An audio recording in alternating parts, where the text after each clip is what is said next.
boa tarde. Estamos agora no nosso último bloco do Fórum AIDS e o Brasil. E a gente agora conversa com Alexandre Santos, da Secretaria de Vigilância em Saúde, com o Gabriel Estrela, do Projeto Boa Sorte, que está aqui do meu lado, com a Ingrid Calorini, foi triste, hein? Com a Ingrid Caroline, da Fundação Poder Jovem, e com a Marina Persson, que em breve chega e se junta a gente aqui. Enquanto isso, a gente começa, nós três, a falar sobre um tema que é desafiador, que é como mudar a percepção dos jovens sobre o HIV. É difícil, então eu vou começar com a Ingrid, que é jovem. Ingrid, como mudar a percepção do jovem? Não, pode mandar ver, está funcionando já. Primeiramente, quero agradecer a participação. Obrigada por ter vindo, um prazer te receber.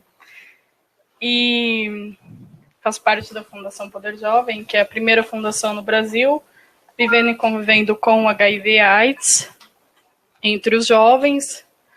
E na fundação nós iniciamos trabalhos voluntários. Sou do Emílio Ribas também. A fundação começou no Emílio Ribas.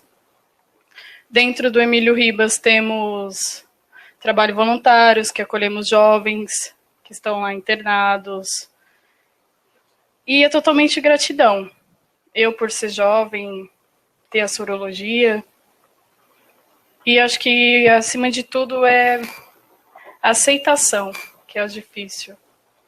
Porque nós, jovens, por mim, eu já me condenei muito sobre a patologia. Então, que eu sempre carreguei para mim. Para que eu vou tomar remédio?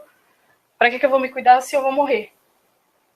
Foi esse pensamento que eu sempre tive. Até então, conhecer a fundação, que foi através de atividades contínuas, que aí eu pude ver o mundo de outra forma.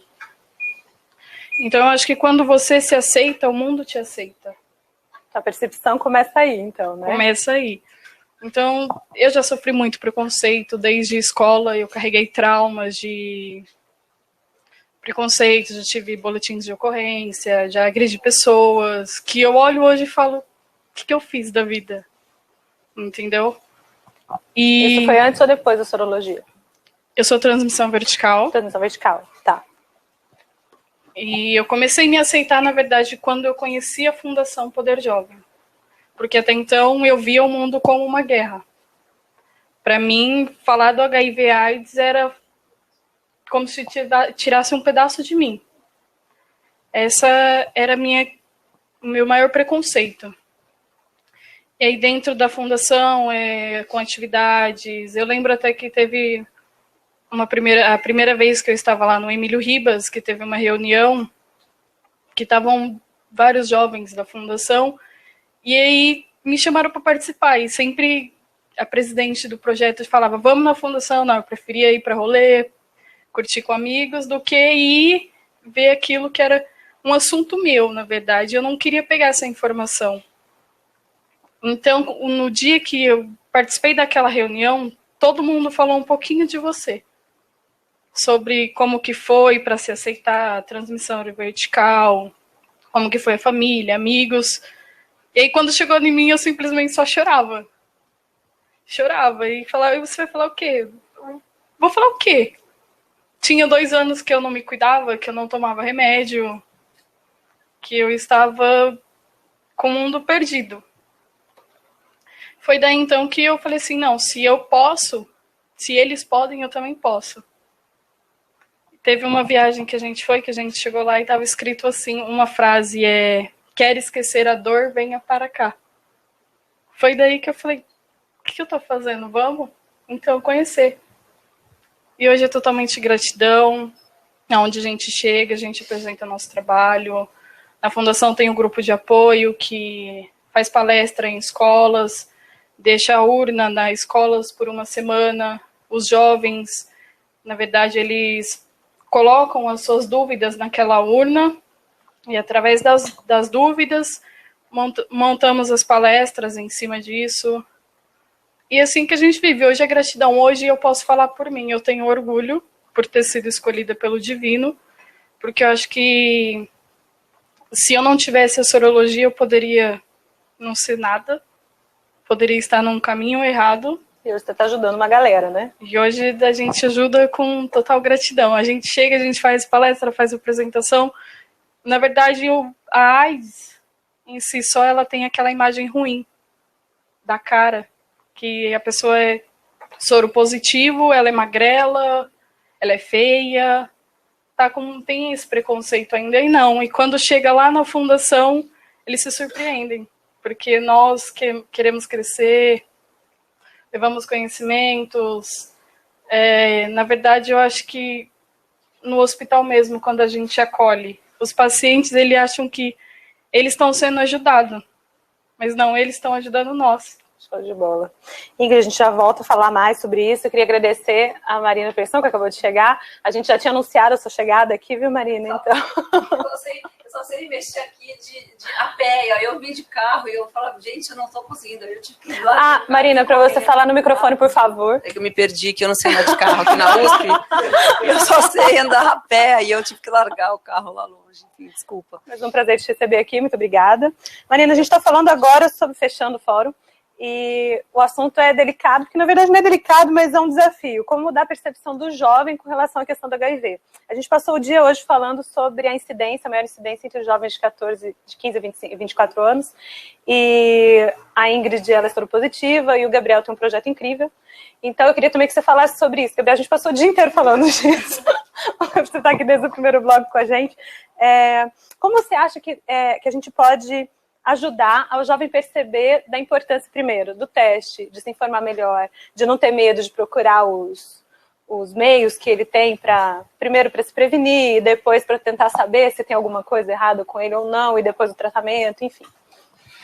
Eu acho que tem uma barreira muito grande, e isso no HIV é muito evidente, mas isso afeta a gente em muitos lugares da sociedade, que é a questão da discriminação, né? Eu entendo a Ingrid quando ela fala que por um momento parece que a gente vai morrer e que então as coisas, né, não tem sentido mais. E isso não é verdade, né? É uma imagem, é um estigma que a gente carrega e que precisa ser desconstruído, né? As pessoas precisam entender que o HIV inicia uma nova etapa, ele não encerra a vida da pessoa, né? E é delicado no sentido de que a gente precisa destruir esse estigma, porque ele afeta as pessoas que vivem com HIV de uma forma muito cruel, né? Afeta as pessoas que têm medo de fazer o teste, que têm medo de fazer o tratamento, que rejeitam o tratamento. Mas, por outro lado, a gente não pode banalizar o HIV, né? A gente tem que encontrar um meio termo, não dá para fazer o alarde que geralmente é feito, né? O terrorismo que foi feito, a gente viu aí nas campanhas da década de 80, mas também não dá para fingir que nada está acontecendo. E eu acho que a melhor forma disso acontecer é combater a discriminação, é falar de sexualidade de uma forma abrangente, para as pessoas entenderem que elas têm o direito ao prazer e que isso inclui a prevenção. Né? O direito ao prazer não começa agora e vai se encerrar daqui a pouco, ele tem que te acompanhar a vida inteira. E isso inclui ter uma saúde, né? A saúde é um direito. Se a gente não entende nossa sexualidade como direito, eu acho que a gente deixa essa saúde de lado. Com certeza. Né? Muito bom. Marina, você acabou de dirigir o filme Califórnia, que faz alusão à AIDS, embora não fale sobre a AIDS, né? Eu queria que você falasse um pouquinho mais sobre isso. Ele fala sobre a AIDS, sim, porque, na verdade, esse filme ele partiu da minha vontade justamente de falar sobre como a AIDS teve impacto na minha geração, né? A minha geração, assim, eu nasci em 69, quando a AIDS quando a AIDS foi nomeada, né? Acho que foi em 82, eu tinha 13 anos, 12, 13 anos, e eu me lembro muito bem, assim, de ver uma capa de uma revista, que era isso, era assim, a peste do amor, enfim, naquela época se falava em câncer gay, a gente tinha muitos conceitos equivocados em relação à AIDS, né, um deles era de que era uma doença exclusiva dos homossexuais, e aí eu me lembro dessa imagem, assim, eu fiquei pensando assim, nossa, mas minha mãe, meus pais lutaram tanto pela liberação da mulher, a gente teve a pílula anticoncepcional, a gente teve uma série de avanços em termos de pensamento, né, da cultura, de que a mulher tem autonomia sobre o próprio corpo, de que, né, uma cabeça mais aberta, uma visão mais aberta em relação ao sexo, e aí, de repente, a gente, eu e todas as pessoas da minha geração iniciaram a vida sexual exatamente junto com esse fantasma, né, de uma doença violentíssima, desconhecida, muito cheia de preconceito e que estava ligada ao sexo. Então era como se na nossa vez a gente tivesse que falar, gente, mas agora, né? Por que comigo? Aquela coisa, por que comigo? porque é isso, queria dizer a todos nós, aquilo dizia respeito a todos nós. E naquela época, eu acho que acho que o fato dela ser uma doença, uma coisa desconhecida, né, de ser uma condição de que se sabia muito pouco e de fato não existiam recursos, né, quer dizer, a pessoa que era contaminada, ela morria em muito pouco tempo, e a gente viu isso acontecer com algumas pessoas que eram nossos ídolos, incríveis, tipo, né? como o Cazuza, né, que acho que foi o primeiro cara que teve coragem, assim, de se colocar e de se expor, e que a gente viu aquilo acontecer, era muito, aquilo causou uma impressão, né, a gente viveu com aquilo, então eu queria falar sobre isso, queria falar sobre outras coisas também, eu queria falar como foi, era um Brasil que estava se abrindo politicamente, a gente tinha as diretas já, né, depois de 20 anos de ditadura, a gente tinha finalmente a possibilidade de voltar para presidente, a gente tinha mil outras coisas, mas esse aspecto era uma coisa que para mim era muito importante falar. E, obviamente, o Califórnia não é um filme sobre a AIDS, não é digamos, um Filadélfia, em que você vai ver uma pessoa, um Tom Hanks ali, não é isso, mas ele é um filme que fala disso, é um filme que fala de como toda uma geração amadureceu com isso, com a AIDS ali presente. Ali do lado, né? Tem essa presença. E depois disso, é engraçado, porque eu daí trabalhei na MTV durante 18 anos, e durante esses 18 anos de MTV, assim, as campanhas de prevenção à AIDS eram uma coisa muito presente, assim, eu lembro que todo dia 1º de dezembro, o Dia Mundial da Luta contra a AIDS, era sempre um dia que era programação ao vivo, direto, né, todos os promos que a gente chama, que são aquelas mini propagandas, né, tinha muita coisa de campanha de use camisinha, previna, e se proteja, e etc., falando como o Gabriel quer dizer, a sexualidade é um direito que você tem, e é isso, a única coisa que você tem que, né, previna-se, porque você, você saiba conviver com isso, é uma realidade, a gente não pode né, negar que ela existe, então eu passei 18 anos fazendo campanhas, falando sobre isso, falando para os jovens, então, eu não sei, eu vi eu li uma pesquisa, eu não sei se vocês podem até me dizer se está correto, mas assim, de que a AIDS, o número de casos de AIDS no Brasil, ele diminuiu no número absoluto, mas ele aumentou entre os jovens de 2006 para cá, eu acho. Não sei se o Alexandre pode... Eu não sei se falar isso melhor está correto. sobre isso, né, Alexandre? E aí eu fiquei pensando que como uma pessoa que passou a vida inteira fazendo campanhas de prevenção, então eu falei, nossa, mas que coisa, eu achei muito... impactante, né?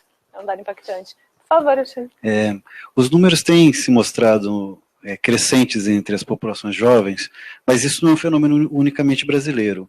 Isso tem acontecido no mundo inteiro. Uhum. A gente tende a acreditar que isso tem a ver com a falta de exposição dessa geração a esses ídolos que se foram, que a nossa geração acompanhou de perto, a perda de pessoas muito famosas, de pessoas de forma muito dramática. E o próprio surgimento da doença, na década de 80 e 90, como não havia tratamento, não havia ainda uma evolução científica, um conhecimento científico da doença, muitas pessoas passaram a ter essa imagem negativa da doença, de pessoas debilitadas, da doença ser muito aterrorizante, né, a imagem da pessoa com AIDS.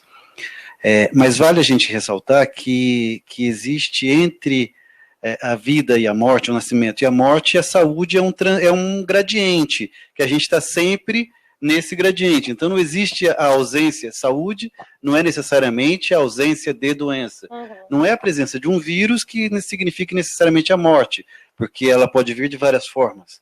Não é? Entre o nascer e o morrer existe todo um movimento dentro que a gente vai oscilando. Uma hora a gente está mais saudável, outra hora a gente está menos saudável. Sim. E isso é importante. Então, um diagnóstico não significa um diagnóstico de morte.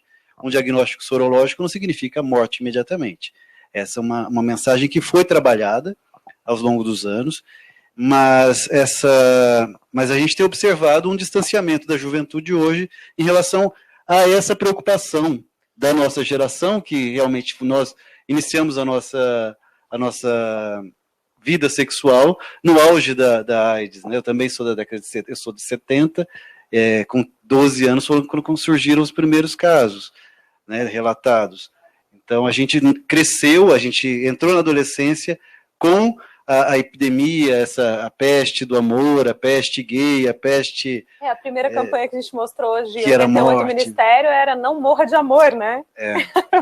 Sim, o final. Então, mas essa nova geração foi trabalhado isso para que não tivesse o estigma, essa relação necessariamente com a morte, mas talvez hoje haja um distanciamento também da importância e da dificuldade que é ter AIDS, porque ter AIDS não é uma coisa natural. Não é bolinho também. Não é bolinho, né? Para quem tem, sabe que não é uma coisa tranquila. Não é necessariamente o diagnóstico de morte, mas como qualquer doença crônica, necessita de cuidados e que precisa ser chamada a atenção para isso todo o tempo. E como vocês acham que a gente pode mudar a percepção do jovem? Vocês, principalmente, que têm esse pé na juventude, né, Gabriel? Eu acho que... Gabriel já me lembrou N vezes aqui que ele é bem mais novo que eu, sabe? Não foi de maldade. Tudo bem, tá, tudo bem. Eu acho que tem um trabalho, né? No primeiro bloco, os meninos de vlog estavam aqui, né? Eu fiz um vídeo com a Jut. Esse tipo de associação, né? Até a própria Marina, né? Que a gente lembra de MTV, fez parte da minha infância, né? Obrigado. E a gente precisa fazer essa associação, né? Do papo sobre HIV, que é um papo sério, responsável, com figuras icônicas, né? Então, quando eu paro para falar, se eu falo sozinho, né, no momento como eu estava, talvez não desse a repercussão que desse. Quando eu junto com a Jut, que é uma pessoa que já tem uma base estabelecida de fãs, né, a gente percebe o tanto que isso cresce. E é muito legal isso ir para várias frentes, porque isso alcança pessoas diferentes, né? Com a Jut, a gente percebeu um crescimento na nossa página de pessoas ali entre 25 e 33 anos, e principalmente mulheres. E aí eu vi a Lorelai Fox no vídeo dela falando que pega mais a galera entre 15 e 24, né? Então, a gente vai falando para pessoas diferentes, né? Eu acho que uma forma de chegar a esse assunto no jovem é tentar entender isso. Que a gente não está falando de um jovem, a gente está falando de várias juventudes, né? A experiência da juventude não é igual para ninguém, né? Então, a gente tem que procurar acessar, entender quais são essas juventudes, quem que pode se comunicar com ela e botar a mão na massa, né? E os canais de comunicação estão muito diversos também. Eu acho que, sobretudo, enfim, eu não vi o que vocês mostraram aqui em relação à campanha, às campanhas antigas, assim, mas é o que vocês falaram, quer dizer, acho que a parte, o acesso pelo terrorismo, ele não funciona. E eu me lembro de crescer com isso, assim, com muito preconceito. E eu me lembro, assim, de ter pessoas que morriam e a gente nunca soube que elas tinham morrido de AIDS, porque não se falava no assunto, as famílias escondiam o fato, né? Uma pessoa era contaminada, não importa como, mas era o estigma, entendeu? E aí aquilo, ainda que ela não seja uma doença contagiosa pelo ar ou pelo contato, as pessoas elas tinham uma coisa de, até no Califórnia mostra isso, uma coisa de separar os talheres, de separar a toalha, de ter medo de contato físico, quer dizer, coisas assim, de isso, que são super fruto de pura falta de conhecimento, entendeu? E a minha geração foi vítima disso, foi vítima desse terrorismo das campanhas e foi vítima do preconceito e do desconhecimento. A gente cresceu isso, sabendo, assim, tinha o Drauzio Varela que falava, gente, não pega, se pegar na mão não vai pegar, não tem problema, mas a gente... Drauzio Varela ainda. Mas assim, tinha todo, né, tem uma frase no filme que fala isso, assim, a menina fala assim, todo mundo fala que tem a ver, daí a menina fala assim, todo mundo fala muita besteira, e todo mundo falava muita besteira, de verdade. Né? Então, acho que a gente tinha, isso, acho que a primeira coisa... A se pensar, a se ter consciência é de que o preconceito não ajuda em nada, o desconhecimento não ajuda em nada, o medo não ajuda em nada, o terrorismo não é a vida do terrorismo, entendeu? A gente pode pensar como, é pelo humor, é pelo acesso, vamos falar a linguagem dos jovens, vamos falar para esses jovens, vamos, né, como a gente estava falando, gente, é uma questão de conversar, você fala, você troca, você olha no olho, você acessa aquela pessoa, agora, não é falando para ela, né, jogando, sei lá, um terror. Não vai a sociedade é mais fácil julgar do que acolher em si, né? Sim. A gente acredita muito na educação por pares, né, de pares, porque é fundamental que para atingir a sociedade, você fale a língua dela. E aí, quem melhor para falar a língua dela do que ela própria né? Não é? E isso está até nos fundamentos da atenção primária hoje, de que a gente é a autodeterminação, o indivíduo responsável pela sua saúde, e o Estado, os serviços de saúde, eles estão ali para colaborar com isso, para fornecer o equipamento necessário para que a pessoa possa cuidar da sua própria saúde, aquilo que extrapola a sua capacidade de autodeterminação. Então, acho que a educação por pares é o caminho melhor de capilarizar essa informação e atingir esse jovem hoje. Tem uma pergunta aqui que tem um chat, que está rolando ao mesmo tempo. Mais uma vez, eu agradeço vocês todos que estão aqui com a gente no chat, muito legal. Eles estão fazendo, eu acabei de comentar e comento outra vez, um evento paralelo, e é bem bacana de ver o que está acontecendo aqui, as conversas. Mas tem uma série que está passando no GNT, se não me engano, que é Amores Livres, e que está chamando muita atenção das pessoas. Então, a pergunta é do Paulo, aqui de São Paulo, ele quer saber de que maneira as novas gerações podem viver com a presença da AIDS em um mundo cada vez de maior liberdade e aceitação de novas formas de relacionamento e sexualidade, como, por exemplo, o poliamor. É prevenção? Como falar com essa pessoa que tem o poliamor, por exemplo, essa nova juventude que se entende de outra forma, né, e vê a sexualidade de outro jeito? Eu acho que... É uma coisa bem opinativa, tá, gente? Eu sempre volto na tecla da discriminação, né? Eu não tinha parado para perceber isso, né? Mas a peça que eu escrevi, que eu estou dirigindo, querendo ou não, ela guia muito pela questão de ser gay, né, e de se descobrir enquanto gay e entender o que é a vida sexual de um gay, porque a gente não tem referência disso. Né? Na novela a gente entende como que é se relacionar de forma heterossexual. Né? E aí, eu vejo poliamor, a gente vê como é se relacionar a dois, né? A gente vai se relacionar a 4, a 5, e não tem referência. E as pessoas devem ter o direito de fazer isso se elas querem, né? Mas elas precisam ter o entendimento de que essa liberdade, como todas, vem com responsabilidades, né? São mais pessoas que estão ali para se cuidar, para cuidar um de outro. Essa prevenção sempre é compartilhada, né? Uma coisa é eu compartilhar a 2, outra é a 5, né? Tem muito mais espaço para essa prevenção compartilhada falhar, então tem que ter um cuidado extra. Tem que ser muito mais amor, porque é muito mais gente, né? É um desafio. É poliamor de verdade. Eu tenho uma amiga que diz que no futuro seremos todos caetanos, e que é um pouco isso. Eu acho que o que a gente tem de bom, eu acho que, enfim, os tempos, os novos tempos sempre trazem avanços e alguns retrocessos, mas acho que nesse aspecto, os avanços, a gente tem que reconhecer de que eles de fato estão acontecendo. Acho que os jovens hoje, eles estão crescendo com uma liberdade muito maior do que a minha geração, né? Então, hoje eu vejo, por exemplo, ontem eu estava no Ibirapuera andando e eu vi, assim, vários casais, assim, de meninos bem novos, assim, tipo 14 anos, sabe, tipo andando juntos e se beijando e tal. Eu falei, gente, eu não consigo, nos anos 80, eu não me lembro de ter visto meninos tão jovens se assumindo, assim, publicamente, junto com tantos outros.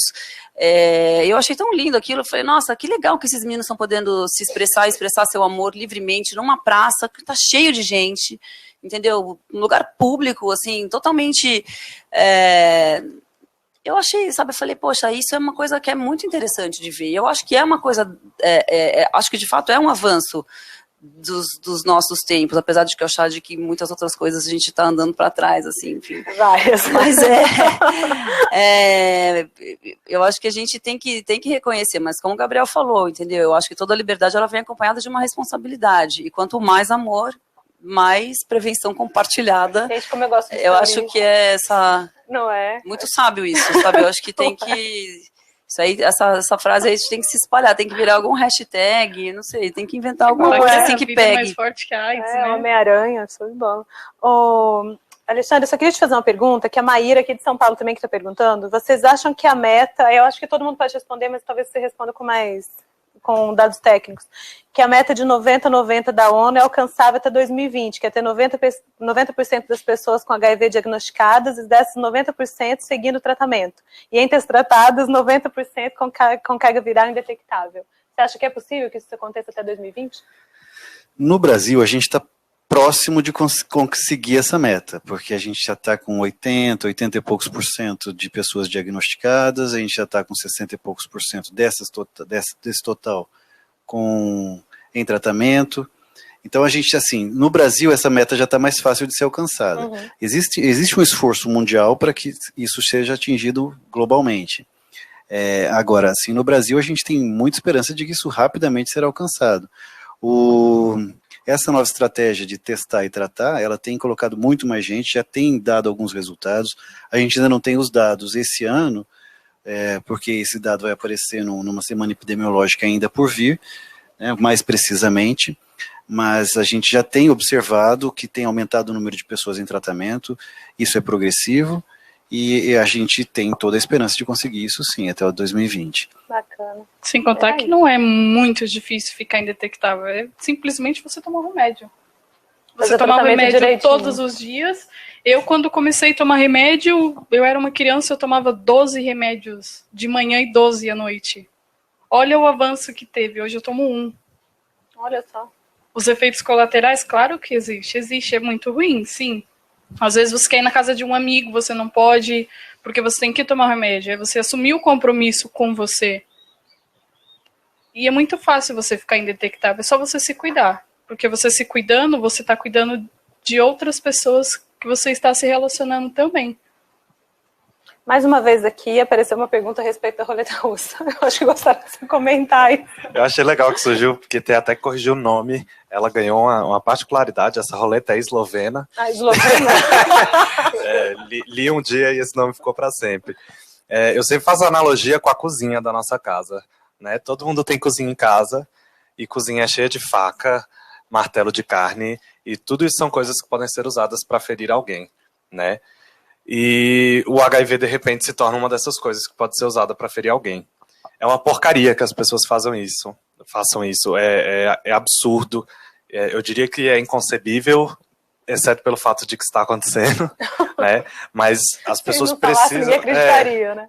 Mas as pessoas precisam entender que a prática ali são de pessoas que querem praticar o mal, né? Se não fosse o HIV, iam encontrar outra forma de fazer isso, né? E não dá pra gente criminalizar o HIV. A gente tem que criminalizar a prática específica, tem que analisar cada caso especificamente, né? Desde que saiu as reportagens sobre Clube do Carimbo, o pessoal tá muito de falar que me infectaram de propósito. Pode ser, mas vamos devagar. Porque do outro lado dessa equação, né, de me infectaram de propósito, tem uma pessoa que também sofre o estigma do HIV, né, também sofre a discriminação. Então, é uma situação que precisa ser averiguada muito completamente e não dá para ter o alarde que está tendo, né, como o caso no Rio de Janeiro, né, do homem de 40 anos que talvez esteja infectando, e de repente a mídia já está fazendo a sua sentença, né? Já está decidindo se é culpado ou não, e tem que ir devagar, porque são pessoas que também sofrem com estigma, né? Como a Ingrid aqui falou, né? O estigma faz a gente ficar num lugar ruim, né? Não só do HIV, como de outro, e é uma fase em que a gente precisa de ajuda mais do que nunca, né? Então tem que ver se é o caso de estender a mão ou tomar as providências. Legais, né? Nesse caso, né? Marino Antônio está fazendo uma pergunta para você. Ele quer saber se... Ele está falando a respeito do seu filme, está falando que vai assistir com certeza, que é seu fã, etc. Mas ele quer saber se você acha que a mídia escanteou as histórias sobre AIDS, as boas histórias sobre AIDS, vamos dizer assim, por conta de não ter mais os grandes ídolos infectados e acabando morrendo em decorrência da doença. Olha, não tinha pensado nisso, mas pode ser. Pode ser que é isso. A mídia sempre precisa de um fato... um escândalo, uma polêmica, né, enfim, sempre é o que chama, e na verdade, assim, a gente pode culpabilizar a mídia, mas a gente tem que culpabilizar também o público que lê essas coisas, né, que gosta de um escândalo e que assiste, enfim, sei lá, essas notícias terríveis, assim, né, não é à toa que você liga a televisão, mas eu não consigo assistir, tem coisas que eu falo, gente, eu não quero ver essa... né, só tragédia, é só morte, atropelamento, não sei quem esfaqueou não sei quem. Quer dizer, as pessoas consomem esse tipo de coisa também. Então a gente fica falando, a mídia, mas a mídia tá fazendo o que, sei lá, tá vendendo, né? Tá vendendo o que as pessoas compram. As pessoas dão audiência, as pessoas, sei lá. Então eu acho que pode ser que é isso, assim, acho que ainda bem que hoje em dia a AIDS não é uma sentença de morte, que as pessoas não definham mais, né, não existe mais esse fato, não existe mais um escândalo, digamos assim, não há razão para isso, ainda bem, mas que pena que, que, por exemplo, que esses números, que esses casos, que casos de, sei lá, que poderiam talvez chamar atenção para isso, não estejam chegando onde precisa chegar, né? Eu acho que a gente precisa falar do assunto, e não precisa ser necessariamente pegar a tragédia de alguém e expor aquilo em praça pública para que você gere uma consciência. A consciência tem que vir pelo lado positivo também. Por exemplo, a história da Ingrid, ela estava contando aqui, eu estava aqui, a gente estava me segurando para não chorar, entendeu? Uma história linda, sabe? De vontade de falar, poxa, um depoimento como o dela, num jornal, no lugar de um caso de uma pessoa que está morrendo de AIDS, é muito mais legal, é o lado positivo, entendeu? É uma história bonita dela. Eu fiquei super tocada, fiquei super comovida, sabe? Mas é isso não vende, será? Não sei. Talvez vendesse, se fizesse. Venda. Talvez venda, porque é uma história emocionante, entendeu? Ela estava falando aqui, eu estava aqui, juro, estava super... Só já visto que o New York Times, por exemplo, tem aquela tiragem gigante, não é só com hard news, né? Eles contam N histórias super bacanas e tal, super literárias. Eu penso que, não assim, ser um Cazuza, entendeu? Olha a história nós, dela. jovens, somos curiosos. Nós queremos a informação, nós vamos atrás. Mas a mídia acaba tirando isso da gente. Acaba mostrando uma tragédia, alguma coisa, você começa a pensar maldade na mente. Então, a televisão hoje, eu não gosto de assistir televisão. Televisão, para mim, tira a inteligência das pessoas, traz muita mensagem subliminar e você acaba vivendo pelo sistema. E não é assim que funciona o ser humano. Você tem que viver por você. Eu gosto de escrever. Eu escrevo muito, pessoas me procuram sempre. Eu tô com um problema, até mesmo da patologia. Como você pode me ajudar? Primeiramente, vamos ver o que acontece. É a mesma coisa de ter 2 cadeirantes. Ele vai se julgar a vida inteira por estar na cadeira de roda, e o outro vai virar um atleta. É a forma que você lida com a situação. Porque a cura do preconceito é a informação. A mídia está tirando um pouco a informação. Está trazendo os casos ruins. Nós, jovens, estamos na era da tecnologia. O que nós estamos fazendo com a tecnologia? O que a mídia está fazendo com isso? A Silmara Molina aqui, desculpa, tá, Ingrid, só para... Agora, voltando aqui para o chat, para vocês de novo, obrigada por estarem aqui participando. Tem gente do Rio de Janeiro, Distrito Federal, Pernambuco, Santa Catarina, Minas Gerais, está bem legal, muita gente assistindo. Falando em obras de ficção, falando que você estava falando de televisão, que você não gosta de televisão, então vou puxar uma pergunta aqui a respeito de obras de ficção. Eles perguntaram quanto as obras de ficção ajudam as pessoas a terem um pouquinho mais de curiosidade, quererem se informar a respeito da doença. Por exemplo, Malhação, a gente teve uma personagem que era da Samara Filippo, que contraiu o vírus. A gente teve agora na novela das 8, que eles estão dizendo aqui, que eu já não lembro mais, mas que teve uma enfermeira que transava com o hospital inteiro, que também acabou infectada pelo vírus. Vocês acham que as obras de ficção, elas ajudam as pessoas a terem um pouquinho mais de consciência, a procurarem saber um pouco mais? Com certeza, né? Porque a ficção nada mais é do que um espelho da realidade. E uma maneira de você acessar, inclusive, o inconsciente das pessoas, ou o consciente, ou enfim, a imaginação, ou você chegar nas pessoas é isso, através do entretenimento. E entretenimento é isso, ele é o drama, pode ser um filme de terror, ele pode ser uma comédia, pode ser o que for, não importa o gênero, né? Mas se aquela história tiver um pedaço de uma realidade, que seja um espelho, que seja isso, que coloque situações reais, né, de uma outra forma, ainda que ficcionalizadas, aquilo, com certeza. Eu acho que talvez seja a maneira mais eficiente, assim. E é engraçado porque isso se torna muito real mesmo, essa questão da ficção. O fato em si, às vezes, não consegue multiplicar o suficiente, né? Se eu conto a minha história, talvez isso não se multiplique tanto. Eu digo isso porque a peça Boa Sorte parte da minha história, mas eu senti a necessidade de adicionar ficção, porque eu percebia que existiam alguns detalhes, algumas especificidades que falavam muito para mim, né, de quando eu escrevi, do momento que eu precisava mais desabafar do que contar uma história mesmo. Então, quando a gente começou a produzir a peça de novo, eu comecei a editá-la nesse sentido, de pensar, ok, isso fala para mim ou isso fala para todos, né? E aí, nesse sentido, a ficção entrou. Porque, de fato, a ficção trabalha com o imaginário coletivo, né, trabalha com o subconsciente, E concordo que é a forma mais eficiente, e a gente não percebe isso, né? A arte é uma coisa muito difícil de ser trabalhada, né? A gente falou sobre a forma como a mídia conta as histórias ruins, e é muito louco como uma coisa alimenta a outra, né? A gente teve muita dificuldade de conseguir apoio para a peça, porque a gente sentia a repúdia das empresas de apoiarem uma peça que falasse sobre HIV. Né? A gente sentia que as empresas não queriam ter seu nome associado a isso. E é algo que, querendo ou não, vai retroalimentando, né? Pô, então não tenho dinheiro para minha peça, talvez ela não vá alcançar o que ela poderia alcançar se não fosse, aí a mídia talvez não cubra, aí a empresa não vê que vale a pena, né? E a gente fica nesse círculo e a sociedade civil morre no meio disso, né? Se abafa. Alexandre, você gostaria de comentar? Toda obra de ficção ou obra de arte tem uma mensagem. Agora, como essa mensagem vai ser trabalhada é que é importante a gente tá monitorando. Desde que ela não traga informações de preconceito, que não reforcem preconceitos, que é o que a gente muitas vezes observa em certas peças de ficção, eu acho que é um instrumento de comunicação muito importante. A arte é um instrumento de comunicação importante, até porque ele é mais perene, porque às vezes uma história real ela pode ter enquanto aquele momento durar, enquanto for o sabor do mês, mas uma obra, muitas vezes, ela se reproduz durante anos, durante décadas, séculos. Então, eu acho que uma obra de ficção, ela é um instrumento de comunicação muito eficiente.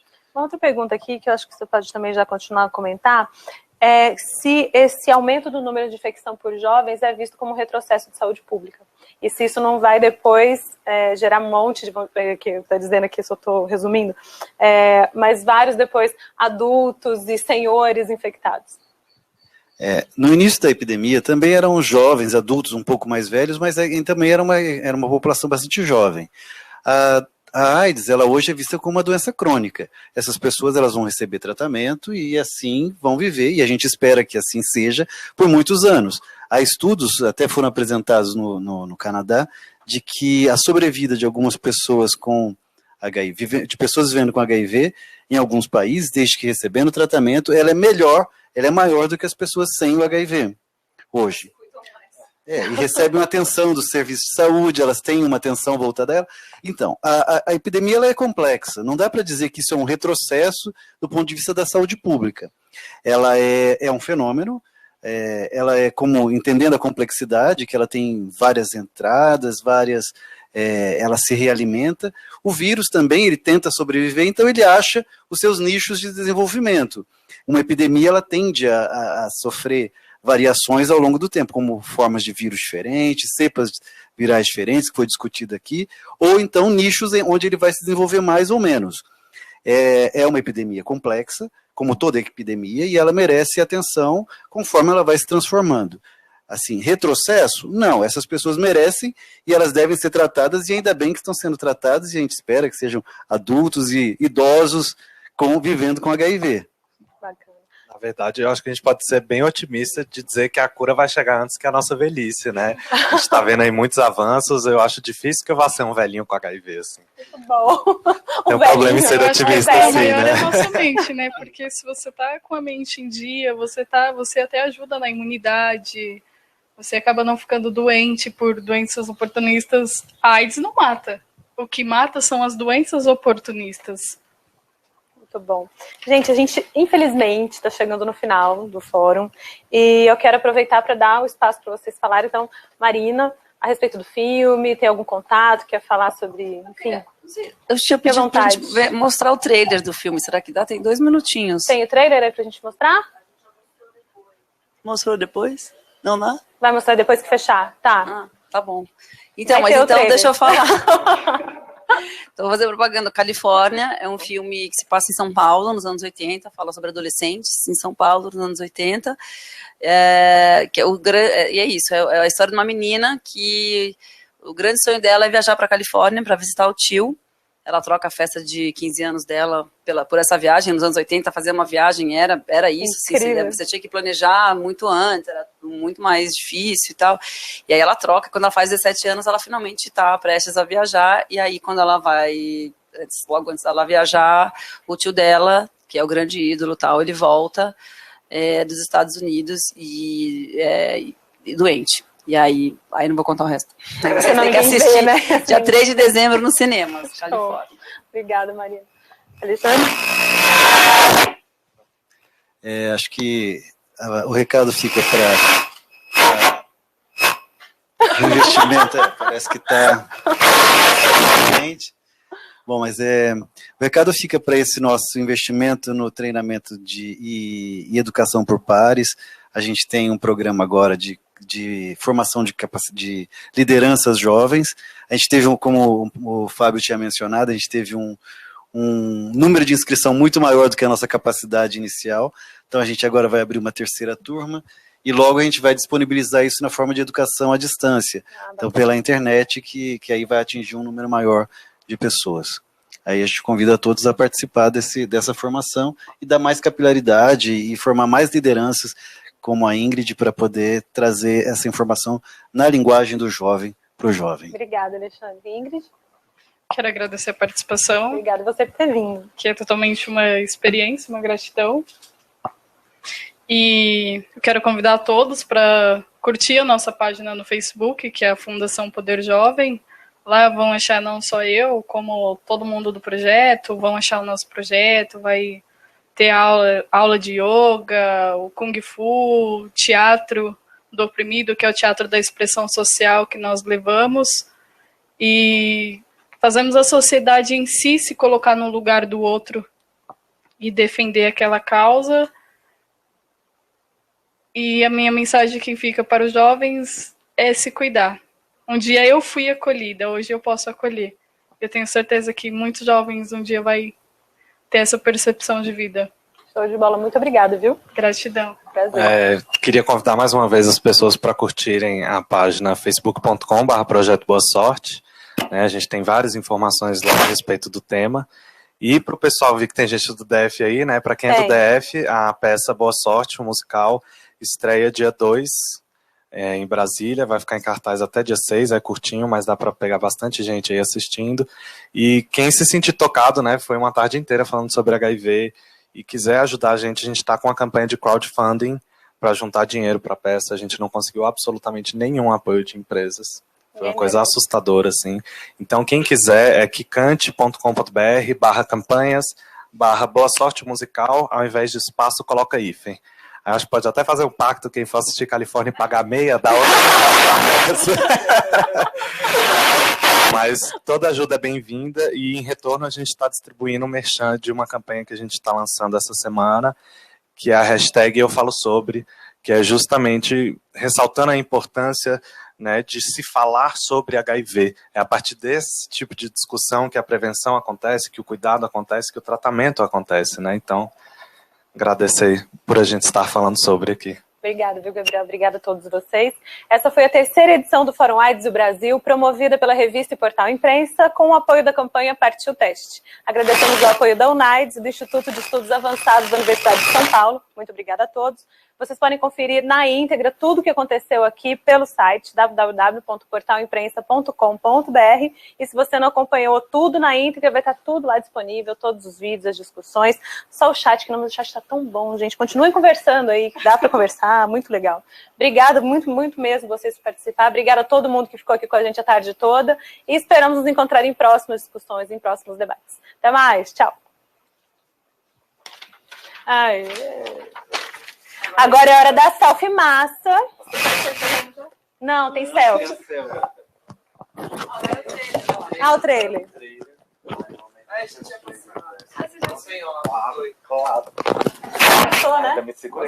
Dele quando eu forei te encontrar.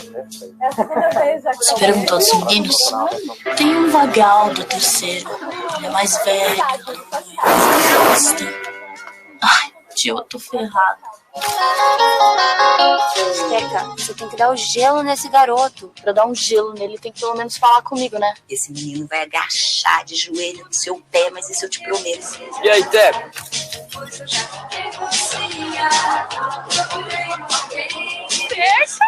Bonitinho! Estava aqui para apresentar um aluno novo que chegou hoje na nossa escola. Que entra no meio do semestre. Que estranho. Todo mundo lá na escola acha que você gosta de garotos. Digamos que eu não chutaria o Jagger também, cama. Será? Estela, é a sua viagem. Ela vai ter que esperar um pouco. Mãe, como assim? O tio Carlos tá lá me esperando. Ele que tá vindo pro Brasil. Por que você voltou? O tio voltou pra outras coisas. O tio tá meio estranho. Tio, o que aconteceu?